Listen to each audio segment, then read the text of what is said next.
Ja się nazywam Aneta Stańczyk, jestem tu w dwóch rolach, przede wszystkim jako pracownika MSCDN-u. Jest ze mną Ewa Nowak, Dzień dobry Państwu. nauczyciel Zespołu Szkół Ekonomicznych w Radomiu, ale także koordynator projektów unijnych.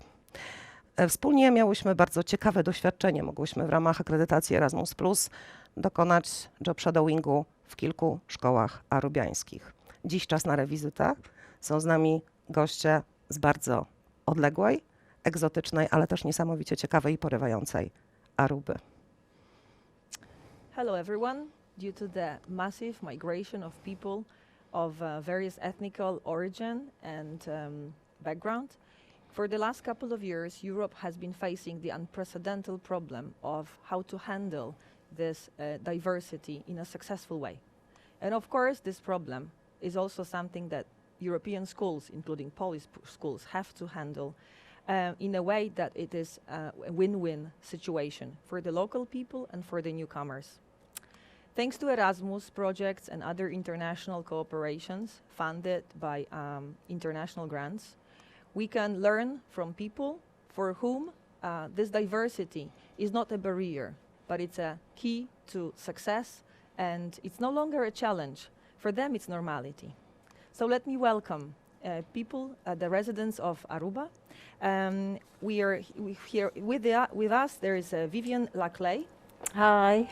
And her husband, Tony Parejo. Hi. They are both musicians, music teachers and coaches, and they are the owners of a music school, private music school in Aruba. It's called High Notes. And let me welcome also the sons. There is Ethan and Ian, right? Hello, everyone. Hello. And they are also students of vocational schools. At the age of 17, they have chosen certain career path. But at the same time, they are musicians, and they are the twin sons of Vivian and Tony.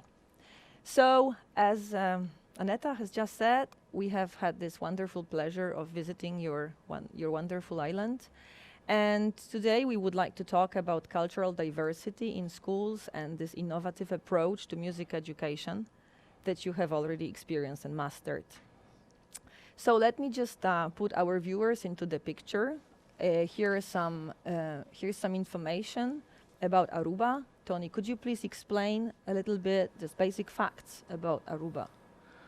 Yeah, Aruba is the tiniest island on the Caribbean and Dutch Caribbean.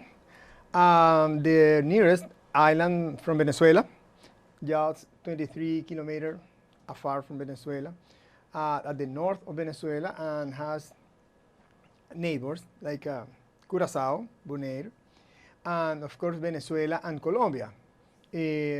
Since this has a geographic situation, situated geographically near these two big countries, there is a lot of people from Venezuela, a lot of immigration from even República Dominicana, Dominican Republic, and Haiti.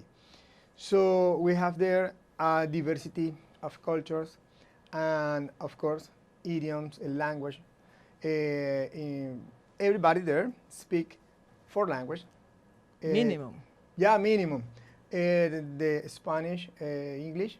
Papiamento is the local language, and Dutch is the official language. Mm-hmm. Okay, so we have there a diversity of cultures because a lot of people from afar nationalities like Philippines are there, besides Venezuelan and Colombian people, mm-hmm.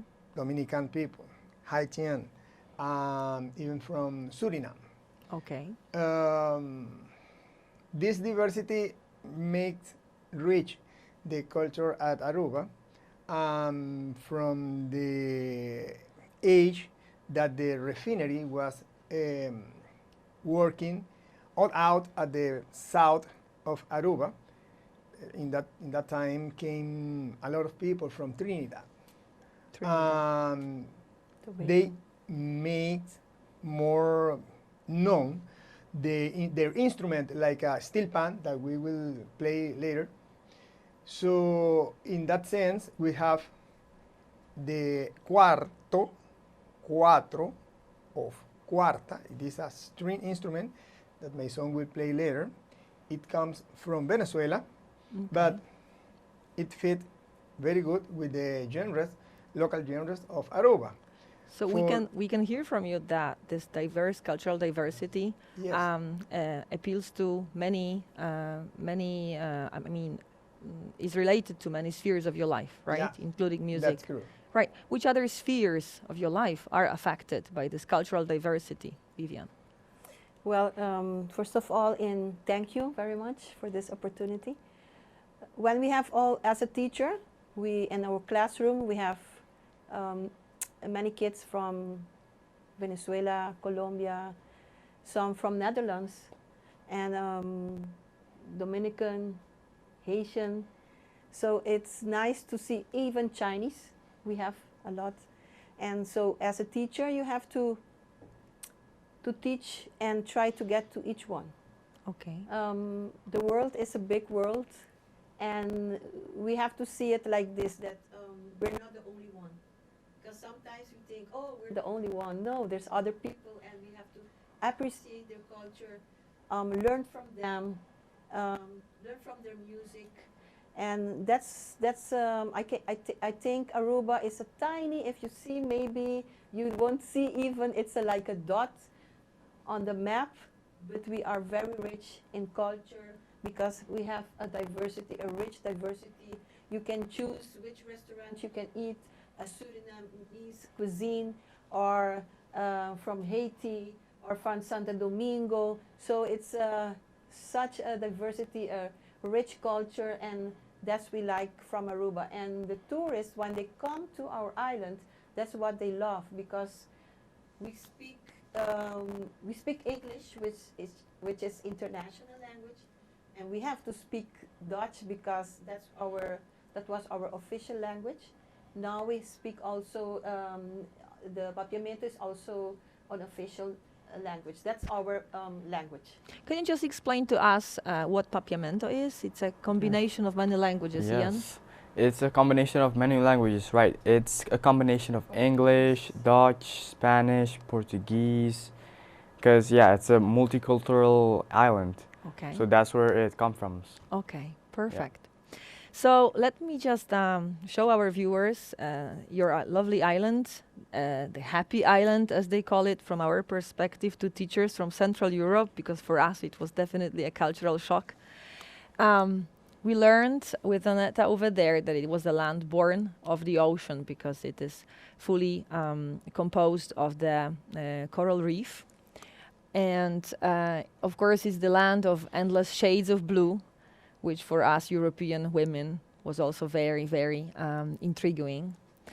So the land of fantastic architecture, and I guess the only country in the world with the square coins, as far as I know. So it was very, very exotic. Fantastic flora and fauna, the piece of land where luxury meets the simplicity. You've mentioned tourism, right? What kind of tourism, Ethan? In different, like mostly from America that they come, and also South America, all over the place, but mostly Americans. Americans from Yes. Miami, right? Florida. Yeah, Miami, Florida, Okay. over there. Yeah. Okay. Boston, New York. Yes, Exactly. you have two terminals for United States and And the all, rest. and the rest. Exactly. And the That's rest, just the one. local airport. That's true. That's true. Okay, it's also the country where future coexists peacefully with the past. These are our pictures from the local schools. We really had the chance to see the advanced technology and very high-tech equipment applied into classrooms. But at the same time, you could see the ancient inscriptions of some from some prehistoric times. So it was a very, very nice coexistence of those two realities. And of course, it's the island of colors, right? Which we were very struck by the fantastic murals and generally very colorful lifestyle of yours. And I think that the essence of every place is the people, right? So this is also for us, it was the country where people and animals were super friendly, right? And you've mentioned the diversity. So what we also enjoyed a lot was the diversity of music that we were exposed to, street music, and the diversity of cuisines that you, Vivian, mentioned. So how not to love it? right? How not to love it? We can definitely recommend this piece of the world to everyone. But let's talk about the core of our meeting here. So, in Poland, we often hear that multilingualism is an obstacle in the classroom, right? There is no way that you can teach successfully if the teacher has a different mother tongue than the students, and vice versa. If different students also use different languages, it's just hard. And European schools, people say, are not ready for this diversity and this massive immigration. We struggle with it. But I guess we can assure everybody that you guys have proven the statements wrong. Our viewers should know that last night I asked the boys about the biggest obstacles that they have had to overcome, and they were really puzzled. And they didn't know how to answer the question. Apparently, there were no obstacles, right, boys? Yeah. So, can you tell us, does it really go so smoothly in your schools? Mostly yes, because we're used to, meet other people from other countries or other places. But lately we had a person from Hungary, and our friends, we talk with them in English. So we communicated pretty well, and now we're pretty good friends. So it's pretty smooth making friends from other countries and other nations. Okay, so how does school help these newcomers to integrate with the locals, Ian? Yeah, so they try to like teach them our culture. We try to like welcome them into our culture too. So we're really like open to new people, to newcomers in our school, for example. And the only difficult thing is they have to learn like two languages, papiamento or native language, and Dutch, which is very important in the school. So that's a bit of a challenge. Okay. When you try to welcome a newcomer to our school, to the school system.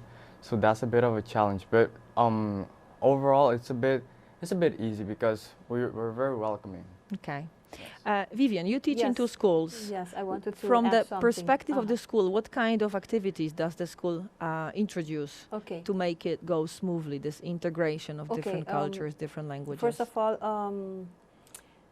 the children that comes from another country, we have like a program that they can follow 1 or 2 years, so they can learn in an easy way the papiamento and the Dutch. Okay, so before they enter the regular Yes, classroom, yes. right? And They it have depends also language what age they preparation. come, because if they're small, it's easier. You know, it's easier. And if they come like 8 or 9, 10 years old, then they have to go start another school, integrate in that with the language, and then continue with the other schools. But also we have different school. We have school in English. So if they prefer English school, they can go. We also have Spanish schools, so they can go there. So it's not just one school education. So we try to fit every child to help them, so they can continue their education. So in Aruba, it's a law that every child has to get an education. If they don't follow education, the parents can get a fine. So it's very important for because education is a powerful part for a country. So it's we feel it's an obligation to help the children, because if we don't do that, we will have a problem in the future. Okay. And we have some schools do activities where the kids can present their country with their flag, with their costume, with their food, and it's a nice way to celebrate other countries. And when you go on such activities, it's so nice, so many colors. You can try different food from other country, and they feel appreciated. They feel like they are important in our country. And that's what Aruba is proud of, if I can say, that we are very welcoming to other countries. And that's why when the tourists, you ask them why they want to come to Aruba, it's not just for the beaches. One thing they say is because of the people. because the people let them feel welcome. We try to do our best for the people that comes to our islands. Okay. Yes. But at the same time, I think that for all the newcomers, their own culture and identity and also the language are very important. Exactly. Do your schools also cater for their needs? How do Arubian schools try to preserve their own identity? Do you try to help them in any way? Like I say, when we have like programs where they can show their country, maybe a day that they can an activity, celebration, and they show their country, they show their cuisine, they show their costume, and we all integrate. When the people come, all the kids, the students, they talk to each other. As a teacher, we talk to the kids also to be open to them, to try to help them because they are new. Are there any other institutions, local institutions, that would also help to foster this this process of integration? Any religious associations? What is the role of Yes, church? Yes, one thing that you mentioned, thank you. The churches in Aruba, they are very open to that. So I think yesterday it was the day of Colombia. And the churches there, they celebrated and they put in a corner, all the instruments of Colombia, all the food, all the costume. And then the people come to church and they see all this and they appreciate the culture. And when it's from Santo Domingo, they do the same. And so the people see this in the church also, or on the streets. So Okay, that's very how they try to give importance to the other countries. Perfect. So can you also just briefly mention what language you mainly use with the students at schools? At different levels of education? Is it the local language mainly, or you stress the importance of other languages? It's, I think, mostly Pavimento and Dutch, but at school I think it's mostly Dutch actually, because that's mandatory. We try to Until learn what age? until about 12, Okay. 12, and then you go like more English. Then we speak more English in school. We have exams more in English too. So the It classes depends, are it run? Yeah, it depends depends. what school, no? Okay, What- but the classes are run in English, right? Yes, right now. That's for Alright. example in school, but where Yeah. I work, it's in Dutch, but we use also papiamento. Papiamento, okay. And the vocational exams in your schools at that level would be also carried out in English, or? Yeah, well, it's mixed. Sometimes, like when you have Spanish exam, yeah, you get Spanish, but it's actually mixed. So some exams you get in English, some you get in Dutch. So it's a very bit fluent. mixed. Yeah. Okay. So we want to ask you also about the choice of your career paths, Yeah. Anetka. Yes, Ethan, you Yes. first. What skills are important in your school, in your education? Mostly we work with tourism, hospitality, in the kitchen also. We cook, we also are learning how to deal with the customers, tourism in Aruba and everything. So we're gonna do like an internship this year at the hotel. We're gonna do like front service, everything like that, service for the customers, for the tourism, and how to handle the tourism in Aruba, because we have a lot of tourism. We have like 50% tourists in Aruba, a lot, really a lot. Yes, a lot of Yes. people. A lot of people is in tourist Yes, Yeah. in exactly. Aruba. This is incredible place. Ian, and Yeah. your school? So I think the most important skill would be, to speak 4 languages, the 4 basic languages in Aruba, which is English, Spanish, and Dutch. Well, actually 3. So the 4th is Arabian. But I think language speaking is the most important, because you need to communicate with a tourist, which is in our sector, because we deal with tourists. And I would say that would be the most important skill. Okay. At this level of your education in vocational schools, do you also have a lot of theoretical subjects, which is kind of an issue in our vocational schools, that the program is overloaded up to the end of the education. There is a lot of chemistry, biology, irrespective of what field you choose. Is it the same in your schools? No, actually. So we get all the subject until about high school, and then after high school we can choose our subject. So we can choose which direction we want to go in. So we choose our subject what we want, and then we go in that direction. Okay, so then you have more practical skills, Yes. right? Yeah. Okay, that's a great benefit. We Yeah. both noticed it. And then when we were in Aruba, we also witnessed some vocational exams, and we were very surprised by the fact that this young person was taking the exam in cooking. And normally in Poland, the examiners are also teachers with the certificates and all the required competences. But over there in Aruba, the main examiner was the real chef from the local restaurant. Does it happen often that those who examine you are the real practitioners and they really work in this field? Yes. Is it Mostly in common my school, practice? A lot of the teachers actually have a job, like not just teacher, but a job in the real world, like In this profession? cooking. Yes, exactly. Like chef, they work like cooking in the hotels, something Okay. like that, and they also teach us. So it's very good because they know experience in the hotel, and they can teach us a lot of things that is very great that we could put it in the work later on. Okay. And they Yes. also are responsible Yeah. for your exams, right? For Exactly. the final exams Yes. in your Yes. vocational subjects. Okay.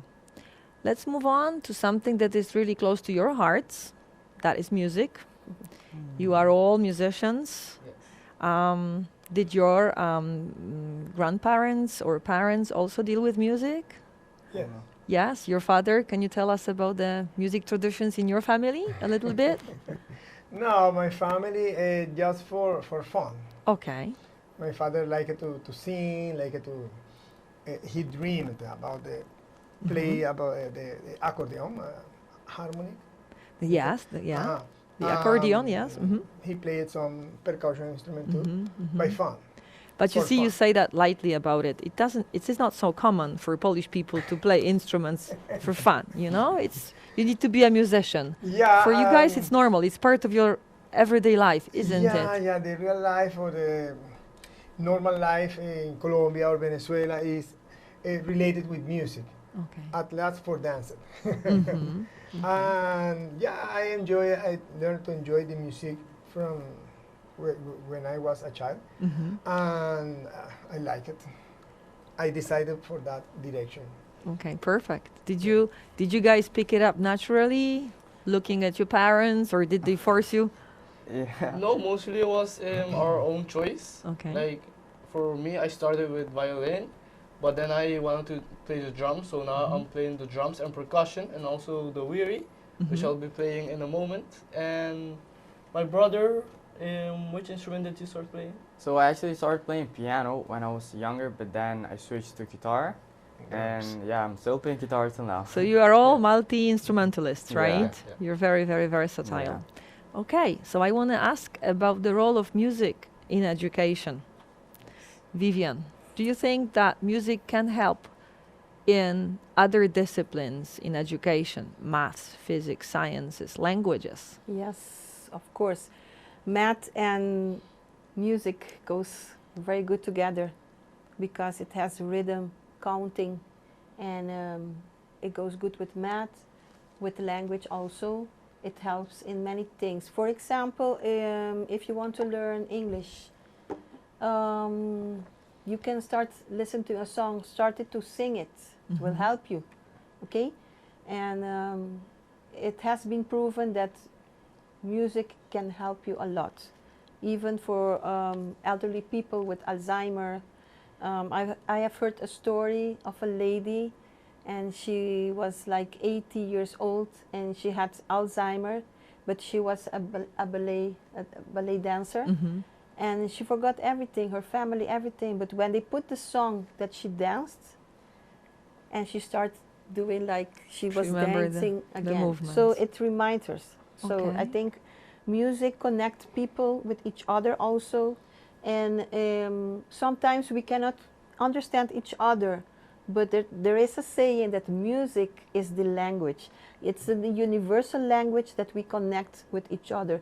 And sometimes I see school education, they think music is not important, art is not important, so they don't have money, okay, go away, no more music, no more arts, and that's not good.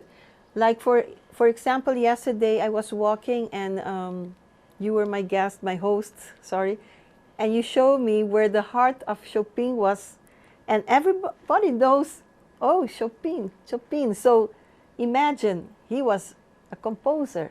So he made also Poland famous for his music.